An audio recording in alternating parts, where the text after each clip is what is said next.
जिला स्तरीय डेंगू प्रतिरोध और नियंत्रण संपर्कित जनसचेतनता रथर शुभारंभ। रायगड़ा जिला स्वास्थ्य समिति पक्षर आज पूर्वाह्न जिला मुख्य चिकित्सालय जिलापाल श्रीमती पारुल पटवारी डेंगू प्रतिरोध और नियंत्रण संपर्कित जनसचेतनता रथर शुभारंभ करथिले।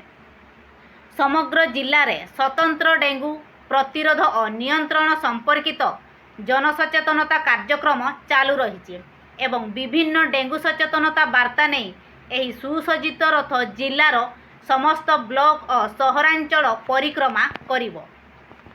एही सचेतनता रथर शुभारंभ करिबा अवसर रे जिलापाल श्रीमती पारुल पटवारी कहिथिले जे वर्षा ऋतु रे मलेरिया और डेंगू रोगर वृद्धि हेबार नजर रही एहाकु दृष्टि रे रखी एक सचेतनता रथ समग्र जिला परिक्रमा समय रे जनसाधारण को डेंगू रोगरू रक्षा पाइबा निमंते संगीत माध्यम रे विभिन्न सचेतनता वार्ता जेपरिकी मशा डिंब देउथिबा स्थानरू पानी निष्कासन, नियमित मशारी व्यवहार और ज्वर हेले सरकारी डाक्तरखाना रे निःशुल्क रक्त परीक्षा करी औषध खाइबा आदि वार्ता प्रदान करिवो।